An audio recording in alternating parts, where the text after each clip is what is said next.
নমস্কাৰ মই আছো এতিয়া ছুইজাৰলেণ্ডৰ ডেভছত ছুইজাৰলেণ্ডৰ ৰাজধানী জুৰিক আৰু জুৰিকৰ পৰা প্ৰায় 3 ঘণ্টা সময় আমি গাড়ী দি আহিলে ডেভছ পাওঁ আৰু এই ডেভছতে ৱৰ্ল্ড ইকনমিক ফৰামৰ এনুৱেল বা বাৰ্ষিক বৈঠক হয়। ৱৰ্ল্ড ইকনমিক ফৰামৰ বাৰ্ষিক বৈঠকত অংশগ্ৰহণ কৰিবলৈ পৃথিৱীৰ ৰাষ্ট্ৰৰ মুৰব্বীসকল আহে, হেড অফ দ্য নেশ্যনছ, পৃথিৱীৰ ডাঙৰ ডাঙৰ উদ্যোগপতিসকল আহে আৰু পৃথিৱীৰ গোটেই বিত্তীয় ব্যৱস্থাৰ লগত বা যাক আমি গ্লোবেল ইকনমি বুলি কওঁ, গ্লোবেল ইকনমিৰ লগত জড়িত সকলো ব্যক্তিয়ে এই সময়ছোৱাত ৱৰ্ল্ড ইকনমিক ফৰামৰ বৈঠকত ভাগ ল'বলৈ ডেভছলৈ আহে। অসমে কেতিয়াও ৱৰ্ল্ড ইকনমিক ফৰামত অহা নাছিল। এইবাৰ অসমে প্ৰথমবাৰৰ বাবে ডেভছত ৱৰ্ল্ড ইকনমিক ফৰামত যোগদান কৰিছে। ৱৰ্ল্ড ইকনমিক ফৰামৰ বৈঠকত আমেৰিকাৰ ৰাষ্ট্ৰপতিৰ পৰা ক'ব গ'লে এইবাৰ ৬৮খন দেশৰ হেড অফ দ্য ষ্টেটে অংশগ্ৰহণ কৰিছে। প্ৰথমবাৰৰ বাবে আমি অসমে এই ৱৰ্ল্ড ইকনমিক ফৰামৰ বৈঠকত যোগদান কৰিছে আৰু বহুত নজনা কথা আমি শিকিবও পাৰিছোঁ আৰু অসমৰ বিষয়েও আমি বিশ্বৰ অৰ্থনীতিৰ লগত জড়িত বিভিন্ন ব্যক্তিক আমি জনাব পাৰিছোঁ। ইণ্ডিয়া পেভিলিয়ন মোৰ সন্মুখতে আপোনালোকে মই দেখুৱাইছোঁ। আমাৰ সন্মুখত এইটো ইণ্ডিয়া পেভিলিয়ন। এই ইণ্ডিয়া পেভিলিয়নত ভাৰতৰ 9খন ৰাজ্যই অংশগ্ৰহণ কৰিছে আৰু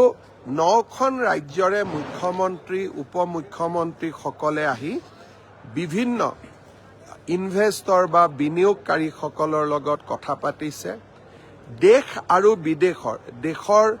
অৰ্থনীতিৰ লগত জড়িত দেশৰ বিভিন্ন কোম্পানী বিনিয়োগকাৰীসকলেও আহি ইয়াতে বিভিন্নজনক লগ পাইছে আৰু যিসকলে আন্তৰ্জাতিক বা ইণ্টাৰনেশ্যনেল যিসকলে ব্যৱসায় কৰে, গ্লোবেল ইনভেষ্টৰ বুলি কওঁ, তেওঁলোকেও ইয়াতে আহি ভাৰতৰ বিভিন্ন ৰাজ্যৰ মুখ্যমন্ত্ৰীসকলক সাক্ষাৎ কৰিছে আৰু প্ৰতিখন ৰাজ্যৰ বিষয়েও জানিবলৈ চেষ্টা কৰিছে। যোৱা 3 দিনত আমি অসমৰ বিষয়ে বহুত কথা পাতিলোঁ আৰু বহুকেইজন বিনিয়োগকাৰীয়ে আহি আমাক সাক্ষাৎ কৰিলে আৰু কথা পাতোতে প্ৰায় ৮০-৯০ হাজাৰ কোটি টকাৰ বিনিয়োগৰ আমি প্ৰতিশ্ৰুতিও লাভ কৰিবলৈ সক্ষম হৈছোঁ। মই গুৱাহাটীত গৈ কোনে কেনেকুৱা ধৰণৰ বিনিয়োগ কৰিব সেই বিষয়ে আৰু কম, কাৰণ আজি গধূলিও আমাৰ কেইবাজনো বিনিয়োগকাৰীৰ লগত আমাৰ বৈঠক অনুষ্ঠিত হ'ব। অহাকালি ৰাতিপুৱা মই ভাৰতলৈ উভতি যাম আৰু স্বাভাৱিকভাৱে অসমলৈ উভতি যাম। ২৪ তাৰিখে গুৱাহাটীলৈ উভতি গৈয়েই পোনে বৰক্ষেত্ৰীলৈ যাম আৰু মুখ্যমন্ত্ৰীৰ মহিলা উদ্যমিতা অভিযানত ভাগ ল'ম। মই আপোনালোকক এটা পৰিৱেশ দেখুৱাব খুজিছোঁ। আপোনালোকে গোটেই পৰিৱেশটো চাওক। এয়া গোটেই ইণ্টাৰনেশ্যনেল টেলিভিশ্যনসমূহ আছে। ইয়াত গোটেইখন বৰফ মাটিত আৰু বৰফৰ ওপৰত এক প্ৰকাৰ মই ইয়াতে বৰফত ভৰিখন দি আপোনালোকৰ লগত কথা পাতি আছোঁ। এইবিলাক মই দেখুৱাইছোঁ। গোটেই বৰফ, এই বৰফৰ মাজত আমি থিয় হৈ আছোঁ আৰু ছুইজাৰলেণ্ডখন এক প্ৰকাৰ গোটেই বৰ্তমান সময়ত বৰফেৰে আবৃত হৈ আছে। ইয়াত বিনিয়োগকাৰীসকলৰ উপৰিও ৱৰ্ল্ড ইকনমি ট্ৰেণ্ড বা ইয়াৰ অহা 10 বছৰত ৱৰ্ল্ডত মুদ্ৰাস্ফীতি হ'ব, ৰিচেশ্যন হ'ব, ইনফ্লেশ্যন হ'ব বা নতুন কি সুবিধা ওলাব, এই বিষয়ে বিভিন্ন ছেছন আৰু বিভিন্ন আলোচনা হৈ থাকে আৰু এই আলোচনাসমূহতো মই যিমান পাৰোঁ অংশগ্ৰহণ কৰাৰ কাৰণে চেষ্টা কৰিছোঁ আৰু য'তেই কথা ক'বলৈ সুযোগ পাইছোঁ তাতে আমাৰ অসমৰ সম্ভাৱনাৰ বিষয়েও কৈছোঁ। মই অত্যন্ত আনন্দিত যে প্ৰথমবাৰ আমি ইয়ালৈ আহিছিলোঁ অসমৰ বিষয়ে আমি বহুত কথা ডেভছত ক'ব পাৰিছোঁ আৰু প্ৰায় ৮০-৯০ হাজাৰ কোটি টকাৰ বিনিয়োগৰ আমি ইতিমধ্যে প্ৰতিশ্ৰুতিও লাভ কৰিবলৈ সক্ষম হৈছোঁ মই এতিয়া অকণমান অসমলৈ ঘূৰি যাম এইকেইটা দিন অসমত নাই বহুত কাম পিছ পৰি আছে তথাপিতো ইয়াৰ পৰাও আমি যিমান পাৰোঁ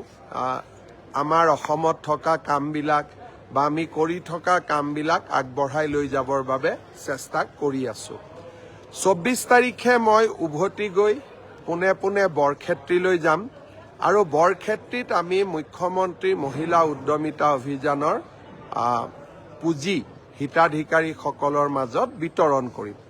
২৫ তাৰিখে ৰাতিপুৱা মই ডুমডুমালৈ যাম আৰু সমগ্ৰ ৰাজ্যতে এটি কলি দুটি পাত এই আঁচনিখন আমি আৰম্ভ কৰিম ২৫ তাৰিখে ৰাতিপুৱা আৰু ডুমডুমাত আমি এই আঁচনিখন আৰম্ভ কৰিম অসমৰ চাহ বাগিচাৰ প্ৰতিগৰাকী শ্ৰমিক কেজুৱেল আৰু পাৰ্মানেণ্ট শ্ৰমিক সকলোৱে ৫,০০০ টকাকৈ চৰকাৰৰ পৰা লাভ কৰিব এই আঁচনিখন আমি আৰম্ভ কৰিম ২৬ তাৰিখে দ্বিতীয়বাৰৰ বাবে গণৰাজ্য দিৱসৰ পতাকা মই ডিব্ৰুগড়ত উত্তোলন কৰিম কাৰণ ডিব্ৰুগড়ক ইতিমধ্যে আমি অসমৰ দ্বিতীয় ৰাজধানী হিচাপে স্বীকৃতি প্ৰদান কৰিছোঁ অহা ৩০ তাৰিখে ডিব্ৰুগড়ত ভাৰতৰ গৃহমন্ত্ৰী অমিত শ্বাহ ডাঙৰীয়া আহিব আৰু অসম বিধানসভাৰ দ্বিতীয়টো চৌহদৰ গুৱাহাটীত প্ৰথমটো চৌহদ আছে আৰু দ্বিতীয়টো চৌহদৰ আধাৰশিলা তেখেতে ডিব্ৰুগড়ত স্থাপন কৰিব এতিয়া মই আহিব খুজিছোঁ আৰু এটা বিশেষ আঁচনিলৈ মুখ্যমন্ত্ৰীৰ মহিলা উদ্যমিতা আঁচনিৰ পিছত আমি আৰু এখন আঁচনি আৰম্ভ কৰিব খুজিছোঁ সেইখন হ'ল মুখ্যমন্ত্ৰীৰ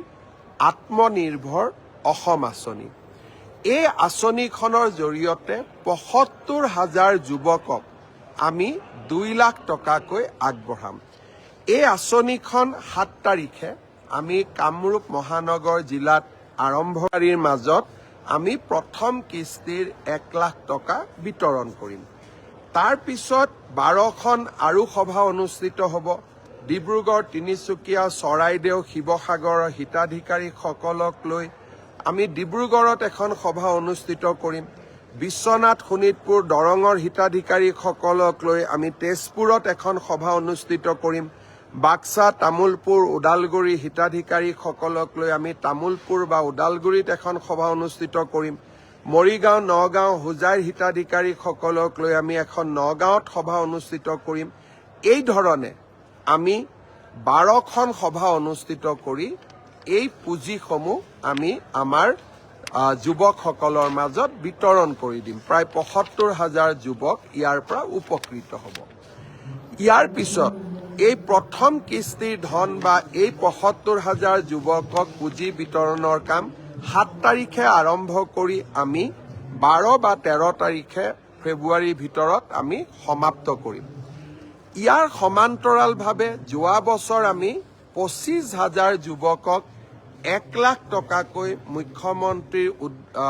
আত্মনিৰ্ভৰ অসম আঁচনিৰ পুঁজি বিতৰণ কৰিছিলোঁ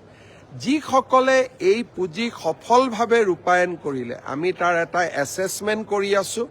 আৰু যিসকলে সফলভাৱে ৰূপায়ণ কৰিলে তেওঁলোকক আমি দ্বিতীয় কিস্তিৰ ধন আমি ২০ ফেব্ৰুৱাৰীৰ আগতে মুকলি কৰি দিবলৈ যত্ন কৰিম তাৰ এতিয়া এটা ছাৰ্ভে চলি আছে যোৱা ফেচবুক লাইভত মই নিযুক্তিৰ বিষয়ে কৈছিলোঁ যে আমি আৰু এটা পৰ্যায়ত আমি কিছু যুৱক যুৱতীক নিযুক্তি দিব লাগে ইয়াত মোক বহুতে সোধে কি ডিপাৰ্টমেণ্ট ইনভলভ আছে আমি 11 বা 12 ফেব্ৰুৱাৰী তাৰিখে ৭৫জন PW ডিপাৰ্টমেণ্টৰ জুনিয়ৰ ইঞ্জিনিয়াৰক নিযুক্তি দিম ১৯৫ জন এডিঅ'ক আমি নিযুক্তি দিম ফিচাৰী ডিপাৰ্টমেণ্টৰ ৬৫ জনক আমি নিযুক্তি দিম এনফোৰ্সমেন্ট ইন্সপেক্টৰ আমি ২৫ জনক নিযুক্তি দিম জুনিয়ৰ ইঞ্জিনিয়াৰ সিভিল আমি ৬ 42 জনক নিযুক্তি দিম পিপি এডিশনেল পিপি এসিস্টেন্ট পিপি আমি 241 জনক নিযুক্তি দিম সেৰিকালচাৰ ডেমনষ্ট্ৰেটৰ 125 জনক নিযুক্তি দিম আৰু জুনিয়ৰ ইঞ্জিনিয়াৰ 160 জনক নিযুক্তি দিম এনেকে 2000 যুৱক যুৱতীক আমি 11 বা 12 ফেব্ৰুৱাৰী তাৰিখে চৰকাৰত আমি নিযুক্তি দিম 4500 LPME আৰু SRD অৰ্থাৎ স্পেচিয়েল ৰিক্ৰুটমেণ্ট ড্ৰাইভ অফ সৰ্বশিক্ষা অভিযানৰ শিক্ষকসকলৰ বাবে ইয়াৰো আমি ফাইনেল ভেৰিফিকেশ্যন কৰি আছো আমি চেষ্টা কৰি আছো যাতে ফেব্ৰুৱাৰীৰ ভিতৰতে আমি এই নিযুক্তিৰ প্ৰক্ৰিয়াও আমি সমাপ্ত কৰিব পাৰোঁ 14 ফেব্ৰুৱাৰী তাৰিখে প্ৰধানমন্ত্ৰী নৰেন্দ্ৰ মোদী ডাঙৰীয়া গুৱাহাটীলৈ আকৌ এবাৰ অহাৰ সম্ভাৱনা আছে 14 ফেব্ৰুৱাৰী তাৰিখে তেখেত গুৱাহাটীলৈ আহিলে গুৱাহাটী উত্তৰ গুৱাহাটীৰ মাজত সংযোগী ব্ৰহ্মপুত্ৰৰ ওপৰৰ বিশাল দলংখন তেখেতে উদ্বোধন কৰিব ইণ্ডিয়ান ইনষ্টিটিউট অফ মেনেজমেণ্টৰ যিটো গুৱাহাটীত আমি আৰম্ভ কৰিম তাৰো প্ৰধানমন্ত্ৰী ডাঙৰীয়াই শুভাৰম্ভ কৰিব 100 ইলেক্ট্ৰিক বাছো তেখেতে অসমক দিব আৰু 14 ফেব্ৰুৱাৰী তাৰিখে আমি আৰু এটা বিশেষ চিন্তা কৰি তেখেতক নিমন্ত্ৰণ কৰিছো মৰাণত যি আমি এডভান্স লেণ্ডিং ফেচিলিটি বনাইছো অৰ্থাৎ ভাৰতীয় বায়ুসেনাৰ বিমানসমূহ নেশ্যনেল হাইৱেৰ ওপৰতে নামিব পাৰে আমি প্ৰধানমন্ত্ৰী ডাঙৰীয়াক অনুৰোধ কৰিছো যে এখন বিমানেৰে তেখেতেও ৰাষ্ট্ৰীয় ঘাইপথত অৱতৰণ কৰিব পাৰিব নেকি এই চিন্তাও আমাৰ মনত আছে প্ৰধানমন্ত্ৰী ডাঙৰীয়াক আমি নিমন্ত্ৰণ জনাইছো মই আশা কৰোঁ যে 14 ফেব্ৰুৱাৰী তাৰিখে অসমৰ ৰাইজে প্ৰধানমন্ত্ৰীৰ পৰা আৰু কেইবাটাও এনেধৰণৰ উপহাৰ লাভ কৰিব ফেব্ৰুৱাৰী মাহত প্ৰধানমন্ত্ৰী ডাঙৰীয়া সম্ভাৱনা আছে দ্বিতীয়বাৰলৈ অসম ভ্ৰমণৰ বাবে অহাৰ তেখেত যদি দ্বিতীয়বাৰৰ কাৰণে অসম ভ্ৰমণলৈ আহে কোকৰাঝাৰ আৰু গেলেফু ভূটানৰ মাজত নতুন ৰেল লাইন এটাৰ তেখেতে আধাৰশিলা স্থাপন কৰিব বহুত ডাঙৰ প্ৰজেক্ট হ'ব ভূটানৰ লগত আমি ৰেলেৰে সংযোজিত হ'ম আৰু ৰেলৱে কোচ মেনুফেকচাৰিং ফেক্টৰী এটাও তেখেতে কোকৰাঝাৰত আধাৰশিলা কৰিব ঠিক তেনেধৰণে গুৱাহাটীৰ পৰা শিলচৰলৈ 22,000 কোটি টকা ব্যয়েৰে আমি যি এটা এক্সপ্ৰেছ হাইৱে বনাব খুজিছো তাৰো আধাৰশিলা স্থাপন কৰিবৰ বাবে মই প্ৰধানমন্ত্ৰী ডাঙৰীয়াক ফেব্ৰুৱাৰী মাহতে আকৌ এবাৰ নিমন্ত্ৰণ কৰিছো গতিকে ফেব্ৰুৱাৰী মাহৰ মই কেইবাটাও এজেণ্ডা আপোনালোকক ক'লো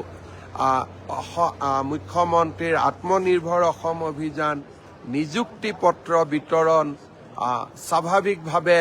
প্ৰধানমন্ত্ৰী ডাঙৰীয়াৰ অসম ভ্ৰমণ ফেব্ৰুৱাৰী মাহটোতো আমি অসমে উন্নয়ন আৰু বিকাশৰ কৰ্মযজ্ঞৰ লগত জড়িত হৈ থাকিম আৰু এটা মই বিশেষ কথা আপোনালোকক ক'ব খুজিছো আমি সকলোৱে জানো যে ছবিলাল উপাধ্যায় এজন অসমৰ অগ্ৰণী স্বাধীনতা সংগ্ৰামী আছিল তেখেতৰ এটা প্ৰতিমূৰ্তি গুৱাহাটী মহানগৰীত স্থাপন কৰিম বুলি বিহালীৰ উপনিৰ্বাচনৰ সময়ত মই ৰাইজক প্ৰতিশ্ৰুতি দিছিলো অহা 31 জানুৱাৰী তাৰিখে গুৱাহাটীত বিধানসভাৰ নিচেই কাষতে স্বাধীনতা সংগ্ৰামী ছবিলাল উপাধ্যায়ৰ আমি এটা প্ৰতিমূৰ্তি স্থাপন কৰিম কেইবাটাও বহুবিলাক ডেভেলপমেণ্ট বিকাশৰ কাম আছে মই যদিও ডেভছত আছো আমাৰ যাতে কোনো কাম পিছ পৰি নাযায় তাৰ বাবে ইয়াৰ পৰাই মই মন্ত্ৰীসকলৰ লগতো কথা পাতি আছো আৰু সমগ্ৰ বিকাশ যাতে কতো ৰখি নাযায় তাৰ বাবে আমি প্ৰচেষ্টা কৰি আছো যোৱাকালি বিশেষকৈ পৰহি দিনা কোকৰাঝাৰৰ ঘটনাক লৈ মই যথেষ্ট চিন্তিত আছিলো সেনা বাহিনীৰ আমি সহায় ললো CRPFৰ সহায় ললো আৰু যোৱাকালি আমাৰ কোকৰাঝাৰত অনুষ্ঠিত সৰ্বদলীয় আৰু সকলো সংগঠনৰ যিখন বৈঠক অনুষ্ঠিত হৈ গ'ল সকলোৰে প্ৰয়াস আৰু প্ৰচেষ্টাত এতিয়া কোকৰাঝাৰলৈও শান্তি উভতি আহিছে। আকৌ এবাৰ মই সমগ্ৰ কোকৰাঝাৰবাসী বা বড়োলেণ্ডবাসী ৰাইজক শান্তি শৃংখলা বজাই ৰাখিবলৈ বিনম্ৰভাৱে অনুৰোধ কৰিম। এটা কথা মই নকলে নহ'ব, দেভোচতো অসমৰ বাগৰুম্বাৰ আলোচনা, যাকেই য'ত লগ পাইছো মোক সকলোৱে বাগৰুম্বাৰ বিষয়ে জানিব খুজিছে, সকলোৱে বাগৰুম্বাৰ আলোচনা কৰিছে আৰু সকলোৱে এটা কথা মুখে মুখে যে চীনত যি অলিম্পিকৰ উদ্বোধনী হৈছিল সেই আছিল অলিম্পিক উদ্বোধনীৰ আটাইতকৈ সুন্দৰ আৰু বিনন্দীয়া অনুষ্ঠান। সকলোৱে এতিয়া কৈ আছে যে বাগৰুম্বা অনুষ্ঠানে চীনৰ অলিম্পিক উদ্বোধনী অনুষ্ঠানকো পিছ পেলালে। আপোনালোকে জানি আচৰিত হ'ব, প্ৰধানমন্ত্ৰী ডাঙৰীয়াৰ টুইটাৰ, প্ৰধানমন্ত্ৰী ডাঙৰীয়াৰ ফেচবুক, প্ৰধানমন্ত্ৰী ডাঙৰীয়াৰ ইনষ্টাগ্ৰাম, প্ৰধানমন্ত্ৰী ডাঙৰীয়াৰ ইউটিউব, এই গোটেইকেইটা যদি আমি সংলগ্ন কৰি দিওঁ প্ৰায় 200 মিলিয়ন অৰ্থাৎ প্ৰায় 2 কোটি মানুহে বিশ্বজুৰি এই বাগৰুম্বা প্ৰধানমন্ত্ৰী ডাঙৰীয়াৰ ছ'চিয়েল নেটৱৰ্কৰ জৰিয়তে উপভোগ কৰিছে। আৰু দেভোচতো মই যাকেই লগ পাইছো সকলোৱে মোক বাগৰুম্বা নৃত্যৰ বিষয়ে কথা সুধিছে, বড়ো আৰু অসমৰ সংস্কৃতিৰ বিষয়ে আলোচনা কৰিছে। বিহু, ঝুমুৰ আৰু বাগৰুম্বাই অসমৰ সংস্কৃতিক বিশ্বৰ শিখৰলৈ লৈ গ'ল। ইয়াক আমি আৰু বেছি জনপ্ৰিয় কৰিব লাগিব। পৰ্যটন আৰু সাংস্কৃতিক দিশৰ পৰাও অসমক আমি এক নতুন শিখৰলৈ লৈ যাব লাগিব। পুনৰ এবাৰ দেভোচৰ পৰা আপোনালোকক আকৌ এবাৰ মই নমস্কাৰ কৰিছোঁ। আকৌ এবাৰ মই বৰফ দেখুৱাইছোঁ, কিমান বৰফ ইয়াতে। সাধাৰণতে ইমান ঠাণ্ডা কাপোৰ মই কেতিয়াও নিপিন্ধো, কিন্তু গোটেই বৰফৰ মাজত অহাকালি উভতি যাম। জননী জন্মভূমি স্বৰ্গাদপি গৰীয়সী। সকলোকে প্ৰণাম জনাই মোৰ অনুষ্ঠান ইমানতে সামৰিছোঁ। ধন্যবাদ। জয় হিন্দ, বন্দে মাতৰম, জয় আই অসম।